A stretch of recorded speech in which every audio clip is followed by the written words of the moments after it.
Welcome back to the deep dive. I want you to try a thought experiment with me for a second. Imagine we could peel back your skin, crack open the skull, and instead of finding gray matter, neurons, and blood vessels, we found, well, code. Like the Matrix. Deeper than the Matrix. Yeah. Imagine that everything you call you, your anxiety about that awkward thing you said at a party 5 years ago, your love for coffee, your childhood memories, your entire personality. Right. Imagine all of that isn't spirit or biology, but software. And frankly, it's buggy software. It's a terrifying thought. But I mean, it's also the central premise of the source material we're covering today. Yeah. It's a document titled The Zero Point, Decoding the Digital Soul. Exactly. It bridges this gap between, ancient Eastern philosophy and modern computer science in a way I haven't really seen before. Yeah, when I first read the title, I expected some new age fluff, vibrate at the right frequency and all that. But this reads like a technical manual.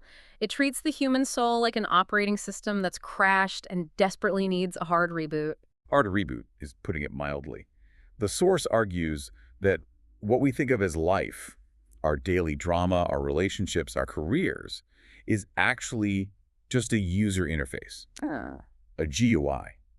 And the mission of this deep dive is to look behind that interface. We're going to try to read the source code. So no user-friendly icons today. We are looking at the command line. Exactly. We're going to explore the three layers the source identifies. There's the 0 point, which is the hardware at rest. There's the 1, which is the vibration of the self, basically the glitch. And then there's the mechanism that keeps the whole illusion running. It sounds like the plot of a hard sci-fi novel, but the author frames it as a structural blueprint for understanding why we suffer.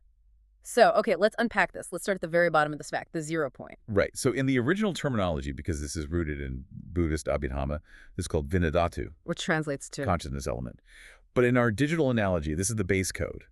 Think of the 0 point as the original state of the system before any programs are loaded. Okay, so what are the specs on this 0 point? What does it look like? Well, according to the source, it is completely still. It's immortal.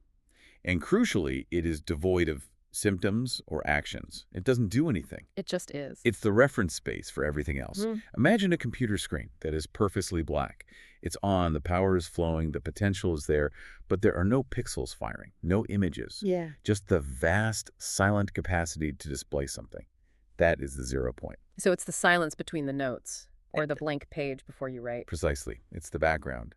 And the source emphasizes that this 0 point is the original knowing element. It's not the thoughts running through your head. It's the space in which those thoughts happen. Okay, let's pause on that 0 point for a second, because here is my problem with that description. If the 0 point is the ultimate reality, it sounds kind of boring. It sounds like death. I mean, I'm a person, I'm loud, I have thoughts, I have a personality, I have a favorite pizza topping. If I'm not the 0 point, what am I? That's the ego talking. But the source has a specific name for that loudness you're describing. That is the move from 0 to 1. This is the emergence of the self. The source identifies this as namakanda. The 1. So how do we get from that peaceful black screen to the chaotic movie of my life? It's a reaction mechanism. The source explains it through phasa, or contact. Imagine that perfectly still black screen we talked about, pure silence. Okay. Now imagine something touches it. A keystroke, an input. Okay, I get a pixel. You get a ripple, you get a vibration. The source argues that everything you think is you, your anger at a traffic jam, your joy at a wedding, your memory of breakfast, is just that momentary vibration disturbing the silence. Like a stone thrown into a still pond. Exactly. That ripple is the frequency. And that frequency is what the source calls the 1. When something touches the 0, it vibrates. That vibration is what we experience as me. This is where it gets really interesting and a little insulting to me. Because we usually identify with the vibration. If I'm angry, I say, I am angry. I don't say, there is a vibration of anger occurring in the reference space. Right. And that's the fundamental error the source points out. We think we are the signal, but the source argues that the 1 is just a temporary symptom. It's a reaction to a stimulus. It's not the base code. The 1 appears, vibrates for a moment, and naturally wants to return to 0. So I'm not the computer. I'm just the noise the computer makes when someone hits a key. Harsh, but yes. That frequency is what constitutes the self. But wait, If these vibrations are just momentary, like a blip on a radar screen or a single pixel flashing, why do I feel like a continuous person? I mean, I remember being a kid. I know who I am today. I feel like a movie that's been playing for 30-something years, not just a series of random disconnected blips. That is the million-dollar question. And the source has a very specific technical answer for this. It introduces the concept of the distortion field. The distortion fields. In the traditional texts, this is avijja, often translated as ignorance. But in this context, ignorance doesn't just mean I forgot to read the book, right? It sounds more functional. Much more functional. Yeah. You have to think of avijja not as a lack of knowledge, but as an active component of the operating system. The source compares it to dark energy, or a high-end rendering engine. Its job is to handle the problem of continuity. So it's a feature, not a bug. In a way, yes. Think about a movie projector. You know how a film actually works, right? It's a series of still images frames flashing very quickly, usually 24 frames per second. Right. Standard animation. Frame, gap, frame, gap. Exactly. Between every frame of the movie, there is a microsecond of total darkness. The shutter closes to move the film.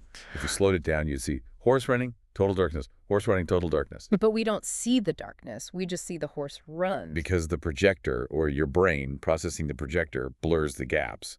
It stitches those discrete data points together to create the illusion of motion. Okay. Source says avijja does the exact same thing with our consciousness. So avijja is basically the motion blur setting in a video game. That is a fantastic way to put it. It's high-end motion blur.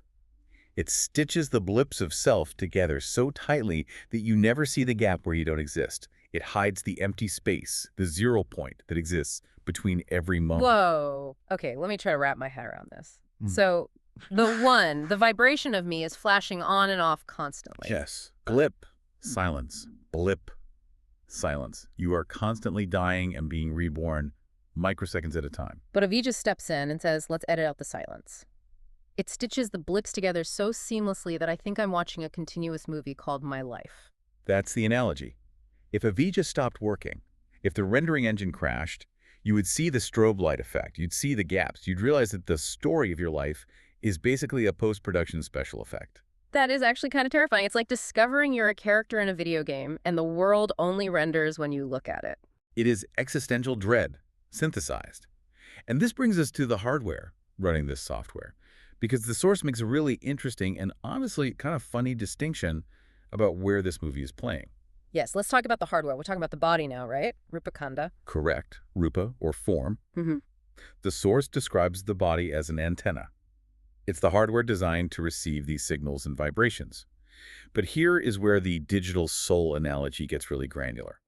The source compares humans to other types of beings based on their compression algorithms. I loved this part. I actually take it a little personally. It basically called us a Windows 95 desktop trying to run a 4K movie. It's an apt metaphor for memory. The source explained that the reason we don't remember past lives or previous data streams is because our compression algorithm is too aggressive. We're working with zipped files that are corrupt. Heavily zipped. The data is there, the SANA or perception, but our biological RAM just can't render it. It's like trying to open a massive Photoshop file on a pocket calculator. The data is unreadable to us. So the data is on the hard drive, but we lost the password. But the source contrasts this with other beings, right? Like divas, which we might call angels, or beings in hell realms. Right. It describes their hardware as fine or energy-based. They don't have this coarse biological shell. So they have better internet. Essentially, yes. They are streaming in high definition. The source says for them, the data isn't compressed. They have a vivid, terrifying, or ecstatic recall of their identity and their past. They remember exactly who they are and how they got there. Which sounds great if you're an angel.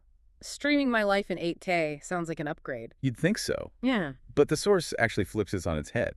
It says this high-definition streaming is actually a massive trap. How can better resolution be a trap? Think about it.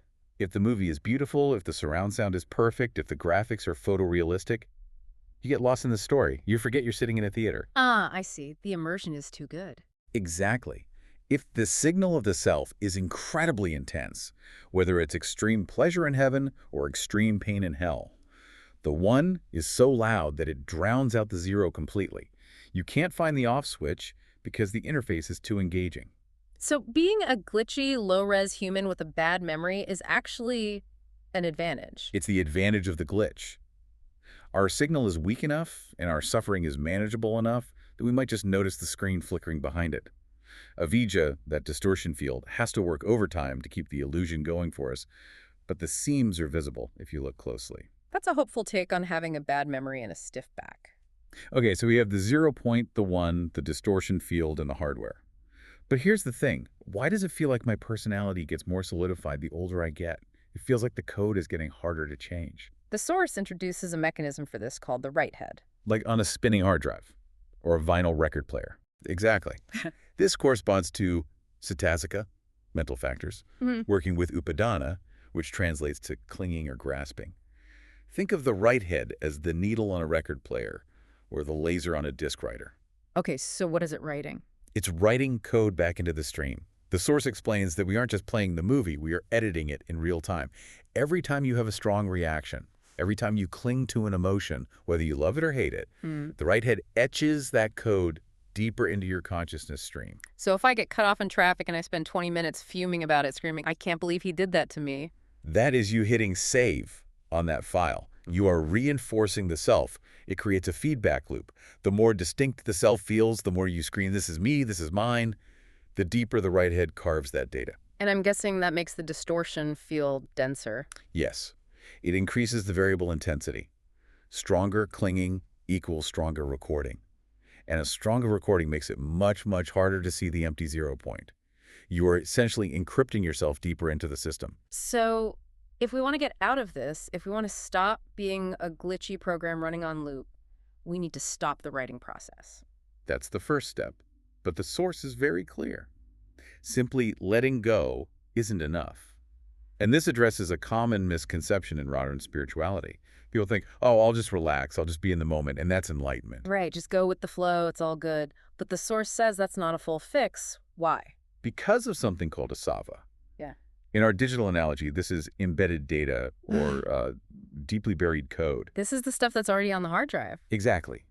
Even if you stop typing right now, even if you stop the right head from adding new clinging, there's still residual code running in the background. It's like having a virus or a background process that consumes memory even when you aren't using the computer. And the source implies that this residual code, this asava, has momentum. Yes. It contains the momentum to build a new one in a new life. Think about it like this. Even if your hardware, your body, breaks down and dies, that embedded code is still running in the cloud, so to speak. It's waiting to boot up a new operating system. Ah! It essentially looks for new hardware to run its program. It's a virus that jumps to a new computer when the old one crashes. So simply chilling out doesn't delete the virus. You need a full system wipe. A factory reset. Walk us through the factory reset. How does the source describe this process? Because I feel like I need one. It describes it as a two-step operation, and you have to do them in order. Step 1, as we mentioned, is to stop the right head. You have to stop recording new emotional reactions. You stop identifying with the vibrations. You stop saying, this is me. Okay, stop the input, put the keyboard away. Right. But step 2 is the hard part. You have to use wisdom to actively delete the corrupt embedded code, the asava. You have to go into the registry file, so to speak, and purge the data that has been accumulating for lifetimes. That sounds like serious debugging. It is. It requires incredible focus. But the source describes what happens when that process is complete. When the input stops and the old data is finally wiped, the momentum of the wave stops. And then? When the code is wiped and the hardware finally breaks down, there is no data left to boot up a new existence. There is no blueprint for a new one. There is no user profile left to load. And what remains? Just the 0 point. Yeah. The Vinadatu. Pure, peaceful, silent. The screen is finally black again. The movie is over. It's fascinating because usually we view the end as something scary. We want the movie to keep going. Of course. But in this context, the end is actually the return to the only thing that was ever real in the first place. Exactly. The source concludes that suffering is real. The glitch feels real. But the sufferer, the person we think we are, is just erroneous data. Yeah. We're trying to fix a user profile that creates its own problems when the solution is to realize the profile itself is a simulation. So the 0 point never suffered. The 0 point was never born and never dies. It just is. That's the takeaway. It shifts your perspective on a bad day. You can ask yourself, is this problem real or is it just a high-definition vibration? And is my reaction to it just the right head etching the problem deeper? It gives you a rigorous framework to examine your own mind. It's not just philosophy, it's debugging. It forces you to look at the user interface of your life, your name, your job, your history, and realize that none of that's the source code. It's just the graphics. And sometimes the graphics are glitched. Well, this has been a serious system update for my brain. I'm going to be walking around looking for the frame rate of reality all week. Just don't stare at the sun trying to see the pixels. Good advice. But it is a lot to process. I think I need to sit in a dark room and try to find the 0 point. It's the best place to start. Before we sign off, here is a final thought for you to mull over. If everything you consider to be you, your personality, your memories, your deepest feelings, is just compressed data and momentary vibrations, what does it actually feel like to be the 0?